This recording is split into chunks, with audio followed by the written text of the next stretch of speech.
to Everything Co-op, bringing you information on how cooperatives can help improve your quality of life.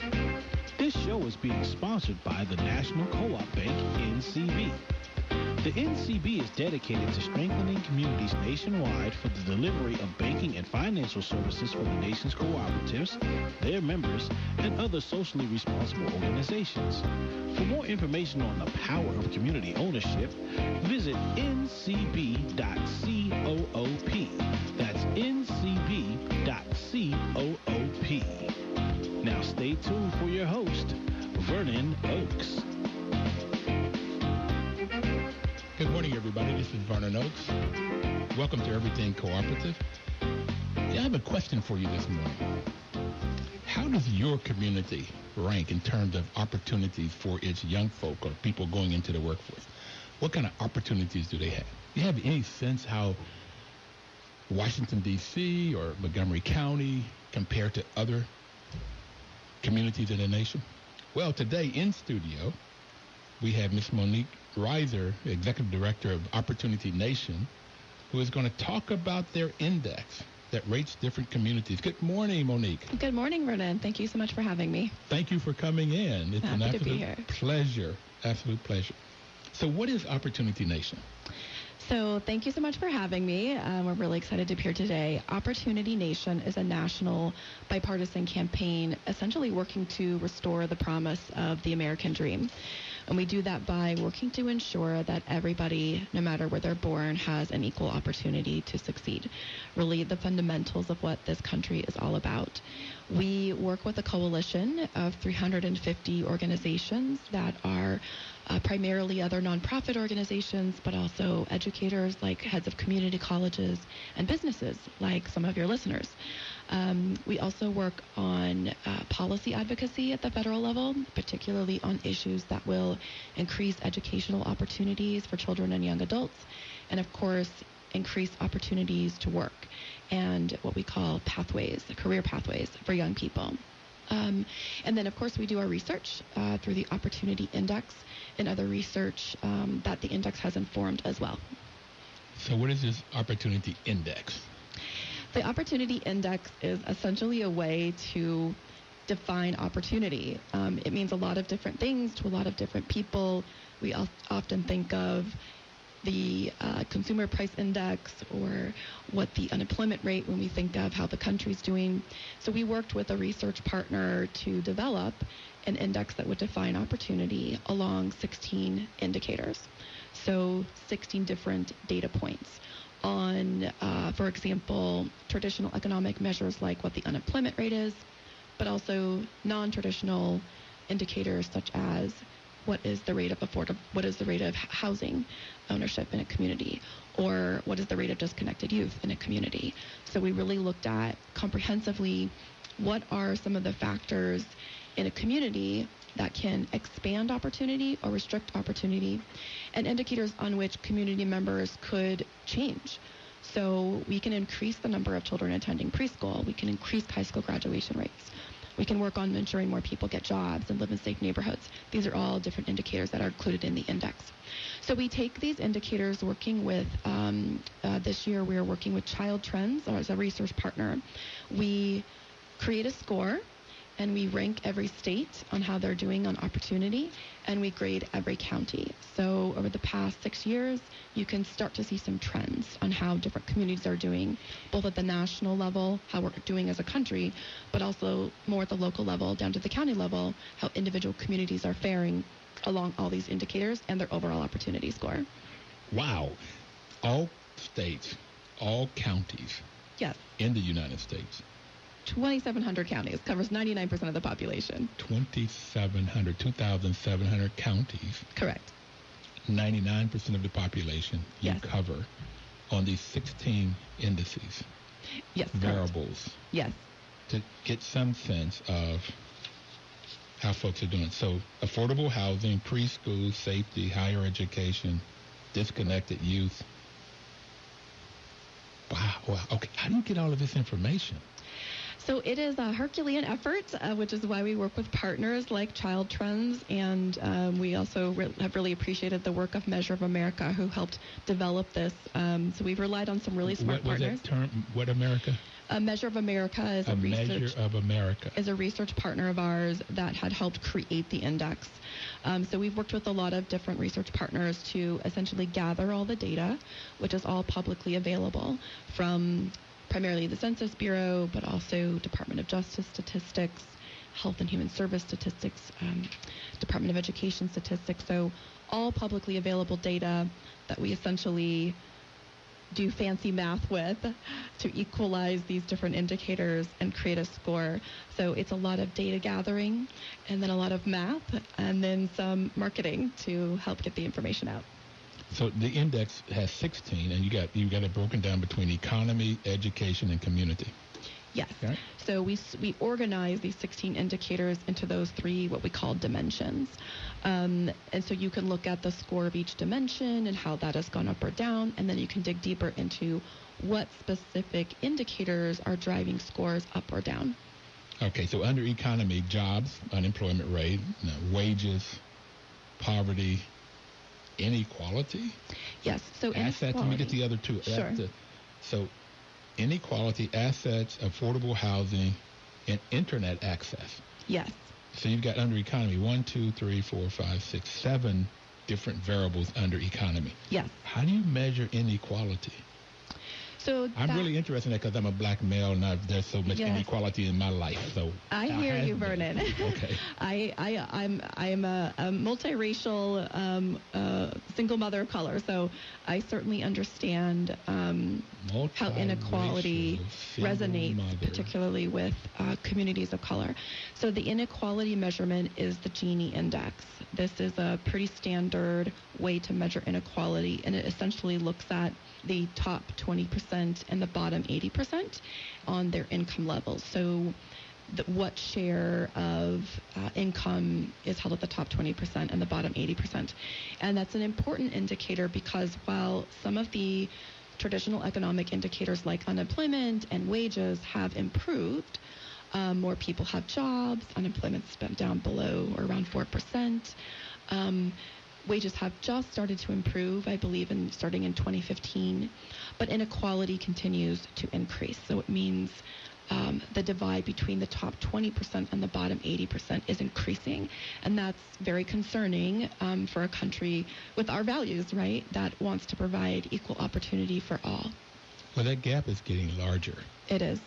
And you talk about 20 and 80, but I talk about 1% and 99%. Yeah. And it's very, very interesting. I don't have the numbers on the top of my head, but it's something like the 1%ers, was it 60% of the income? And the rest of us divide 40%. It's some number like that. It's really way off. And when you start talking about wealth, yes, how much, and that's why they can make so much money, because they have the money, and this is a capitalistic society, and so when they invest their money, they don't have to work. Yeah, it's a complex problem. So the 2080 measure is a pretty consistent way, at least the country has used that measure. And I think that a really good book to read if you want to better understand the 2080 dynamic is Richard Reeves' new book, Dream Hoarders. Dream Hoarders. And he makes the argument, he's a fellow at the Brookings Institution. He makes, and I should say a friend of Opportunity Nations, he makes the argument that while the 1% certainly has accumulated a lot of wealth over the past few decades, the top 20% has a real role to play in providing more opportunity for others. So it was an interesting message because it was a call to action to more people. The top 1% is not a lot of people, which is, a challenge that very few people hold a lot of the wealth. But the top 20% is many more. I don't have the numbers in front of me. And what I liked about what Richard was having to say was it was a call to action for more people to do something about this growing issue of, call it inequality, call it unequal access to opportunity. And I had to stop and think about this message she was putting out, because I grew up in the bottom 80%. I grew up in a low-income family. 4 of my 5 siblings didn't finish high school. I became a young single mother. And, you know, the chance of me making it to the top 20% statistically it's like 7% of children born in the bottom fifth make it to the top. 7%? That many? That many? Yeah. I think that few. Not many children today can be born in poverty and rise to the top 20%. So if you divide all the incomes into fifths, the top 20%. And I've gotten there, and it's because of investments like a scholarship from the Bill and Melinda Gates Foundation that invested in children of color, young people of color, who were talented and wanted to make a difference in their lives. So I think we have to remember that everybody has a role to play in increasing access to opportunity, so that young people, other young people like I was, can pursue their dreams. And that's what we're trying to do at Opportunity Nation. For me, you're still young. Thank you. I just sent my son to college yesterday, so I'm not as young as I might seem. And that's part of the story, right, is I was the first in my family to finish college. My mother was 19 when she had me and wasn't able to complete her education, her high education. It was an incredible moment, 2 days ago, to drop my son off, who I had when I was 20 years old, and not sure what his future would be or what my future would be, being sort of a young, unprepared mother. And, you know, we did it. He got there. Fantastic. And it took us, 17 years, but we did it. 19 years, we did it. So I'm from Bluefield, West Virginia. Yes. And I'm on a board of West Virginia Access to Higher Education to get more and more kids to go to college. Yes. And I grew up in Bluefield, and we always want to talk about who was the poorest growing up. Okay. Let's play that game, Vernon. But my father had a great job. He just did not know how to manage money. And he was a dreamer, so he was always gambling.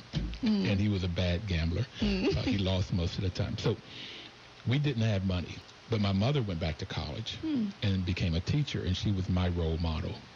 And I didn't find out until I was going through her papers after she passed that she had majored in business. But I couldn't see a woman in 1955 or so get a job in business in Bluefield, West Virginia. So she ended up teaching.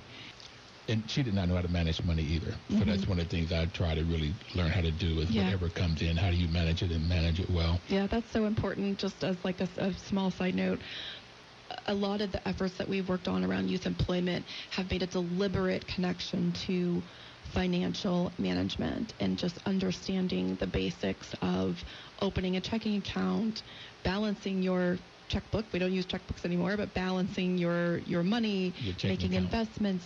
We have wonderful partners like Citibank and Bank of America and others like JP Morgan Chase from the financial world who have realized that when some people, young people, get that first job, that's the first time where they're having money that they now have to decide what to do with it, and they don't always know where to put it, when to cash it, how to spend it, how to save it. So that's been a really important part of some of our coalition members' work, in addition to, the big goal is to get young people jobs that put them on a long-term career trajectory. All right, we're going to take our first break. We'll be right back. The political campaign. More people had jobs, but less people, they were making less money. Yeah, I think overall, people definitely did not feel like they were doing better.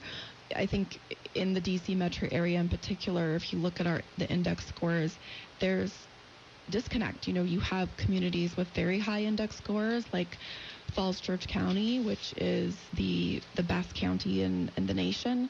And then you have very low scoring communities in different parts of Maryland. So people with very different living situations are living right next, they're clustered together, but they're living next door to each other. So we see literally some folks in the next neighborhood over who are doing very well while others are not. And I think people really feel that. The ones who are living it for sure are feeling it every day. Okay, so I would love for you to meet a lady named Dame Pauline Green. She used to be the president of the International Cooperative Alliance. So I had her on the program once, and she said that cooperatives gives people the opportunity to come out of poverty with dignity. And I really like that saying, to come out of poverty with dignity, because we can sit here and talk about having lived in poverty, yes, being poor. That was below poor. I hear you. And we'll talk more about that as we get into talking about co-ops. But that would be one of the reasons that I wanted you to be on this program, to talk about your indices and see how the co-op business model can help with this opportunity for people. So let's go. Anything else you want to talk about? Internet access. Let's talk about that for a minute. Yes, so internet access is essentially a utility now. So much of being able to work or go to school depends on having not just internet access, but high-speed internet access.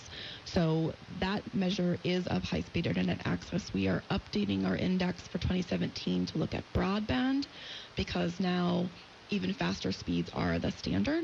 And when you think about a community where you came from and where we met, there are many communities that don't have any internet access. So think about the barriers to opportunity they have if they can't find information, complete an application to get a job, or complete a FAFSA to go to school, to go to college, if they don't have internet access. Plus, there are just opportunities like in the makers movement, whether you're creating something and selling it on Etsy, you need fast internet access. So it's just critical that people have it, which is why we include it in the index. Affordable housing? So that indicator looks at people who are spending less than 30% on their housing, just sort of as a standard measure. I think just for good financial practice, you shouldn't spend more than 30% of your income on housing. So if somebody's spending less than 30%. That's good. That's great. Yes. So what if somebody's spending 60% of their income on housing? I hope no one's spending 60% of their income on housing. And that is, I say that meaning no one should have to spend 60% of their income on housing. You need to eat, you need to travel, you need to have a high quality of life. When you talk about your friend and the idea of having dignity, I think that's where this is an issue. If you are toiling every day just to keep a roof over your head, which I remember my parents doing, you have a very low quality of life. You're probably not doing a job that gives you purpose if you are spending so much of your assets on housing. And I'm sort of just being anecdotal here. So it's not great financial management. You're not able to save for retirement or school if you're spending that much money on housing, and it's a difficult challenge, which I think you know well, given your line of work. Yeah, I do property management, and so that's why I know that there are people that now 40 to 60% of their income, particularly in areas like New York City, California, almost all of California, but definitely LA, San Francisco, San Diego, and now DC. Yeah, so part of that equation, of course, is wages and what people are making. And, today, a high school diploma is not enough to sustain a family for most jobs. 65% of jobs by 2020 will require a post-secondary credential, which is why it's one of our main goals is to increase the number of young people who get some level of post-secondary education. It doesn't have to be a bachelor's degree. That's definitely one way. It worked for me, but for many others, community college, trades, I think we're seeing a lot more conversation about the multiple ways that you can make a living and make a living that you love. Make a good living. I have a great example of that. My neighbor served in the Marine Corps for 10 years. And when he got out with his GI Bill, he got some education and then went to work for, Beltway Bandit, as they say. But he realized he just didn't like what he was doing. So he went and became an apprentice and learned the skill of welding. And so that's what he does for a living now. And he's incredibly happy. He gets to work with his hands during the day and create things. And I just think that's a really good example of how we need to change the message around what type of work that we're doing. Got it so much. And that's what, with West Virginia access to higher education, we've found things like just getting kids on a campus tour. Yes. Does so much to get them to see Definitely. that they can be there. But we have David on the line. David, you have a question or comment? Oh, yeah, morning. I was listening with interest to your guest. Going to ask first, is she an economist? I am not an economist. I studied journalism and information systems management. So I had an interesting route to this job that I have here. I see. Well, yeah, if you get into publicity, you've got to learn all those facts in order to disseminate them right, so that's good. The one thing I was going to correct, you were talking about 30% being a healthy amount for housing. Actually, when I studied financial management and economics, it was said to be 25% was supposed to be the outside danger range, and that 30%. I mean, that we're using that one because HUD does that on their Section 8. Yes. And so if the economists of 50 years ago knew that 25% was a dangerous position, and they're making the low income pay 30%, that it's actually, it's like built-in sabotage, that you'll never have enough in case of somebody breaks their arm and you got to have quick medical care.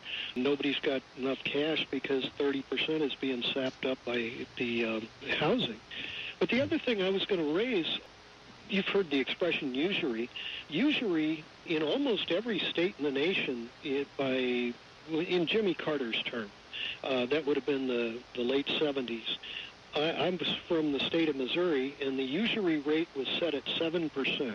That's your interest rate. Yeah, and so nobody could lend money for higher than 7%. And in fact, again, when I took financial management, they told us that 3% was a dangerous position. Okay. And so 7% was, even Big Tony and organized crime, doing money lending, they were doing 50% and, 25% and we'll take your house and children. That was why they came up with usury rates at 7%. But recently down in Alabama, they've got these payday lending places, and they had a council of churches that was trying to bring it down to some sane level. Right. And they were trying to set it at 43%. I mean, can you imagine? So one of the real problems is that they never enforced. Back in Jimmy Carter's day, one of the real reasons why he didn't get reelected was because interest rates were through the roof. Excuse me, David. We've got to take a break. We'll be right back. If you stay on, then we'll respond to what you've said. We'll be right back.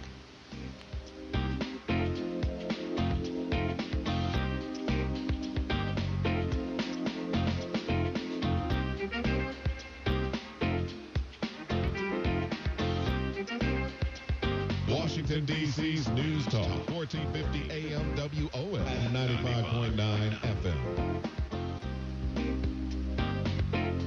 Welcome back, everybody. This is Vernon Oaks. The National Cooperative Bank sponsors this program just because they want to get people to understand what a cooperative is and how it works. NCB's mission is to support and be an advocate for America's cooperatives and their members, especially in low-income communities, by providing innovative financial and related services. So I think NCB would really like this program, Nation Opportunity Index. David, what was your question about users or usury?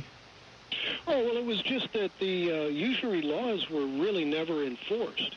And so America got tricked during Jimmy Carter's term by almost every state in the nation refused to enforce their own usury laws. And so they basically allowed the baby boom to just get cheated beyond belief. And, for example, if you look at VA, like VA soldiers' housing benefits, for World War II and Korean War veterans, VA let them have a 1.5% housing note. 1.5%. And I think the Vietnam vets got stuck with like 4% or something like that. I've forgotten the number that the Vietnam War vets got stuck with, but it was a 1.5 for Korea and World War II. David, I got it, but I've got to get back to Miss Monique because we have a lot to cover. So thank you very much. Yeah, my pleasure. All right. Bye now. With that index, usually what he's talking about is when people have to pay more and more of their dollars for loans or credit cards or whatever, then they have less money for everyday life.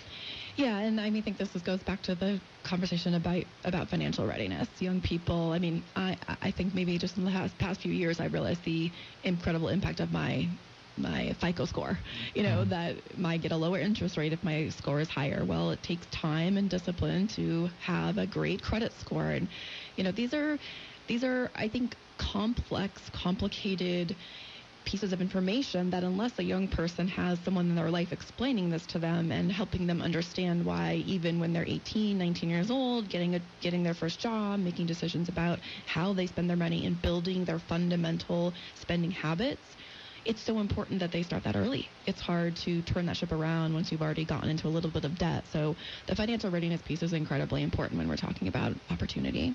Well, you just mentioned young people, but everybody.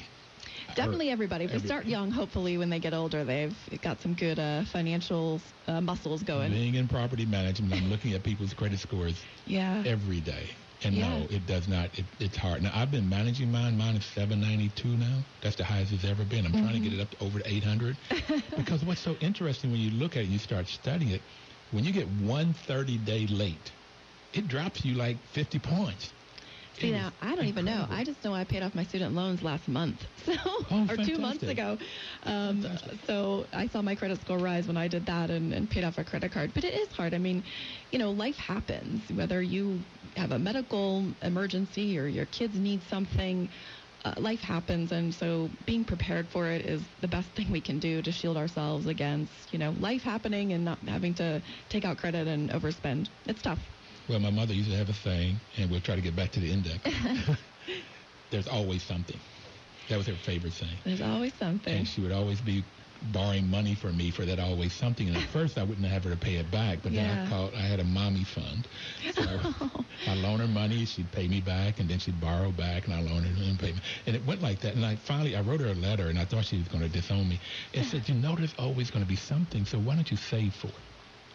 Yeah, I mean... You don't know what it is. I think, so you make an important point. I think that in communities of color, my father was African American, we see more families doing that. So I'm the first in my family... Doing what? Loaning money to their family members. So the money you're loaning or giving to family members, you're not probably investing it. You're not building your own safety net. You're not maybe even buying your own home because you are diverting some of those funds. I mean... This is why the issue of opportunity is complex. We don't have a measurement in there for how many young people who are coming out of poverty are also supporting their parents or their grandparents. But they're out there. When I was a Gates Scholar, I certainly had peers who were, we were getting these very robust scholarships, and we were helping our parents. Yeah. It's hard to get ahead and build a life of security for yourself and your children if you're still helping the generation behind you, which is tough. These are our family members. We want to be there for them. Okay. Let's go to education. Yes.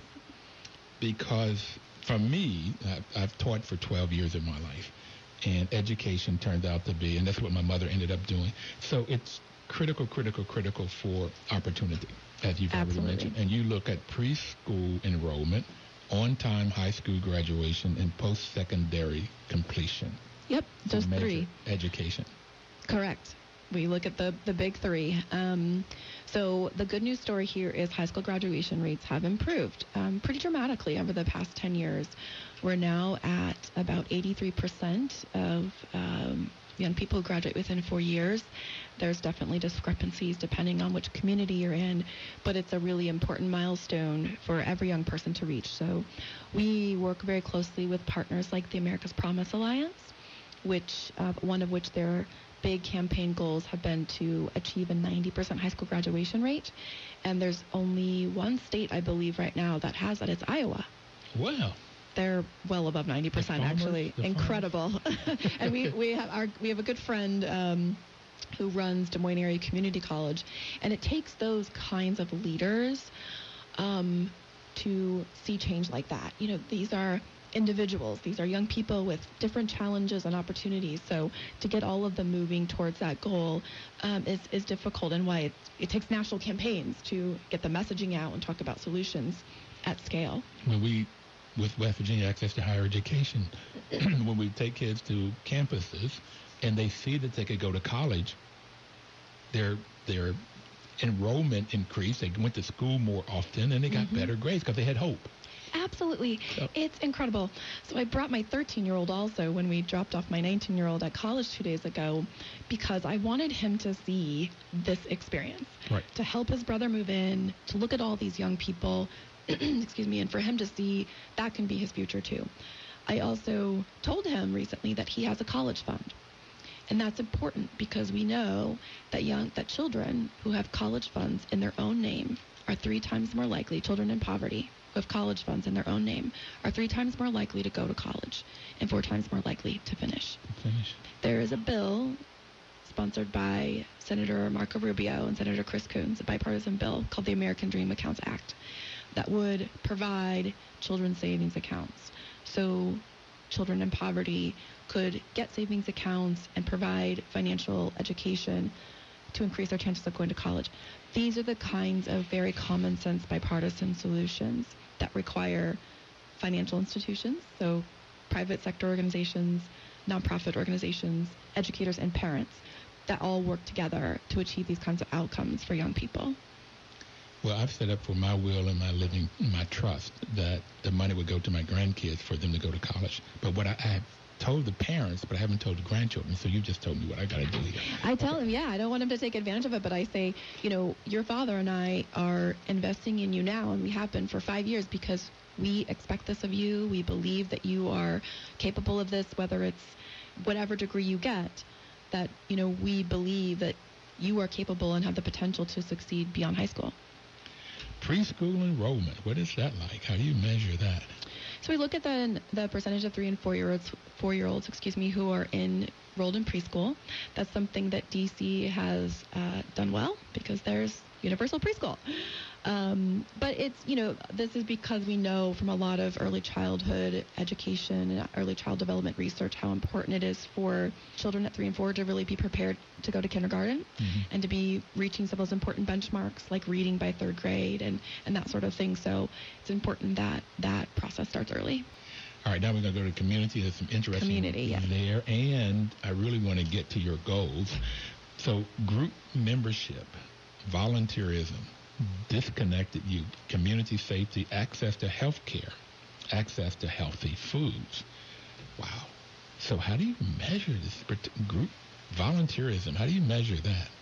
So there's publicly available data out there that asks people if they belong to a group. So maybe a Rotary Club or any of those traditional membership groups that you participate in. And so we get that publicly available data to see how many people say they are doing that. Volunteerism, I believe the data is anybody who's volunteered within the past year at all. So helped your neighbor. It's self-reported, so it's up into interpretation. But those two are important because they speak to people's involvement in community and the social capital that they are building. This is, I think, the heart of the Opportunity Index. The indicators in the economy dimension and the education indicators are in some ways obvious, but the community piece is special because it gets to something a little more nuanced, which is how much people are invested in the community and their neighbors. Are they volunteering? Are they joining things? Especially for young adults. We did a research paper a few years ago on the relationship between disconnected youth, those are 16 to 24-year-olds who are not in school and not working, and volunteerism. And we found that young people who were volunteering were 3 times less likely to be disconnected. So it's sort of like it feels very common sense, but when you look at the data, it's fascinating on how important that social capital is to opportunity. Well, access to health care and access to healthy foods. Yeah, so we, again, it's publicly available data, and it looks at the percentage of supermarkets and grocery stores in a community, and also for the doctors, the percentage of primary care physicians, generally like obstetrician gynecologists in a community as well. And those two are interesting because the access to doctors has not improved. People just are further and further away from their health care. And I don't think it has anything to do, we don't have any data that tells us it has anything to do with health insurance. We're looking at the presence where these general practitioners are in relation to where people live. And some of this, I should say, is changing. We'd love to come back and talk about the 2017 Opportunity Index because some of the data and the way it's collected publicly has changed. So we're going to see some different trends this year. So you want to come back next Thursday or Thursday after next? We'll come back in December and talk about the latest index. Got it. And I'm sure Pat will have that down, too, so we'll get you back in December. Vincent Gray, who's a council member for Ward 7, used to be the mayor, has some bills in place for Ward 7 and 8 to build a hospital in Ward 8 and build a couple of grocery stores, one in Ward 7 and one in Ward 8, because the data says that those are food deserts. Mm-hmm. And I did testify in front of him and some other council members to look at, in both cases, cooperatives, because food co-ops work really well, and they work better for, particularly, co-ops work really better for social capital and financial. So when you start talking about economy and community, the co-ops have come out, and there's lots of research on that.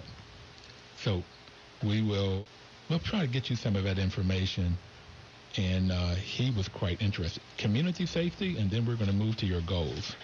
Community safety, so that looks at the rate of violent crime. And this is, I think, a statistic that surprises people. Over the past 6 years of the index, violent crime has actually decreased 15%.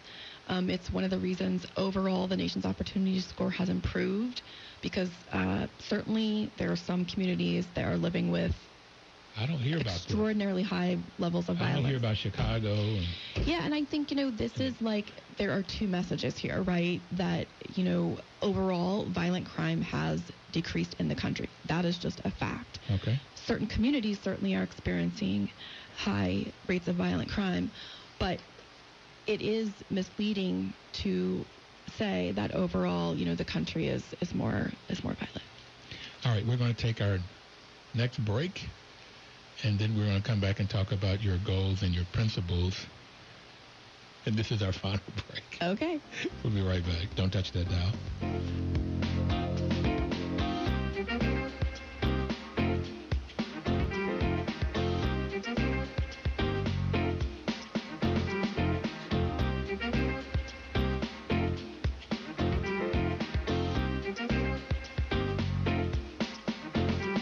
Washington, D.C.'s News Talk, 1450 AM WOS and 95.9 FM. Information is power. That's why WL is a great sponsor and partner with us, because what the cooperative does is, at the heart of the cooperative is education, giving people the information they need to improve their financial, social, physical well-being.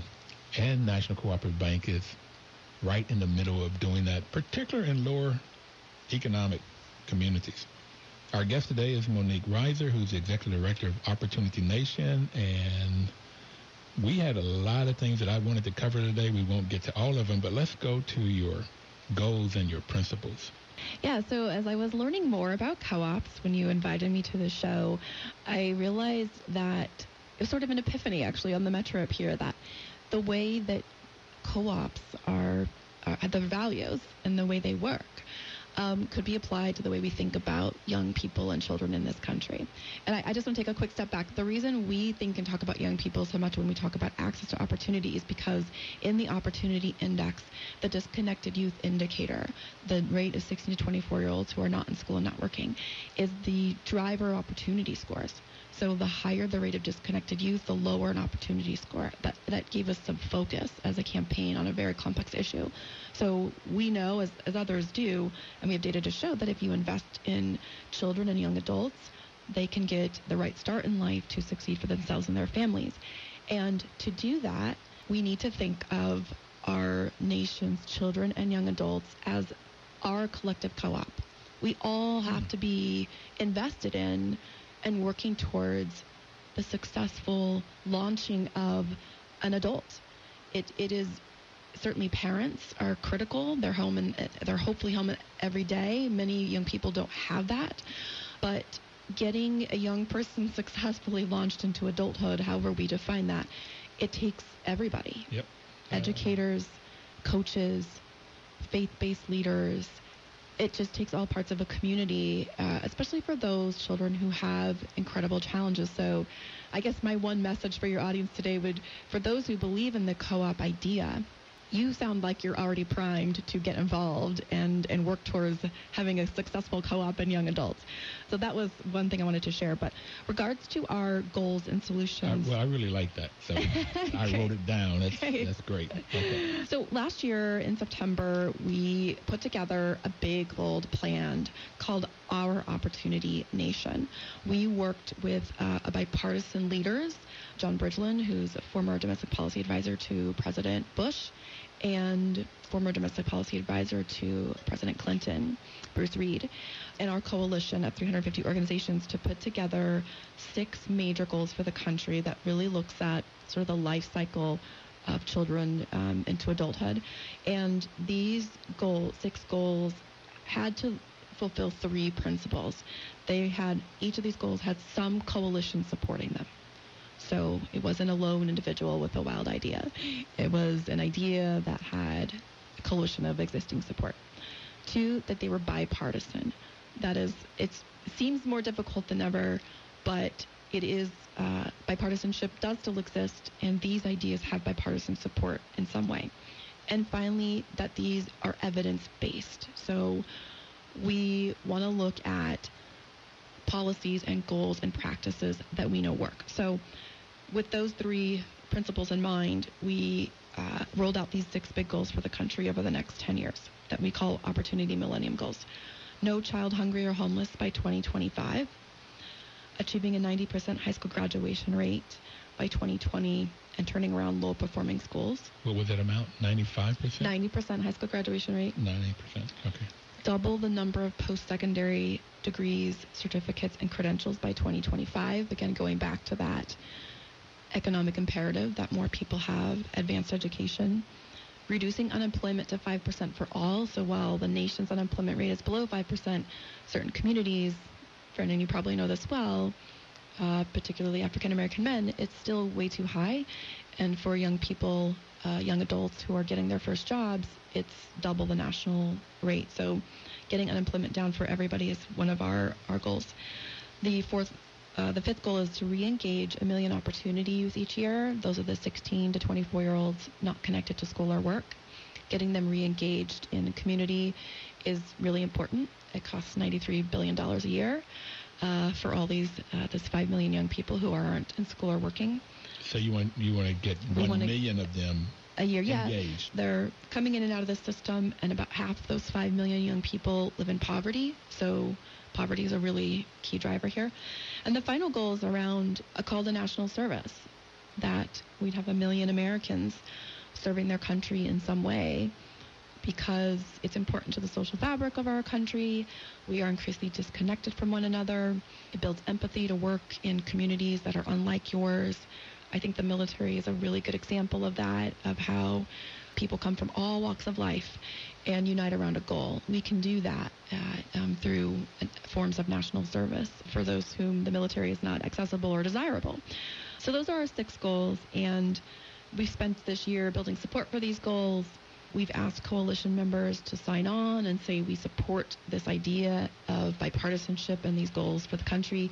We have about 140 coalition members who have done that, and we'll be working on that for the next 10 years at least.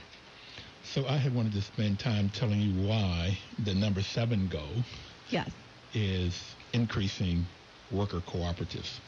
Okay. Let's hear it. We don't. Let's see. Do we have? Yeah, we have enough time. The values of a cooperative is to provide service, responsibility.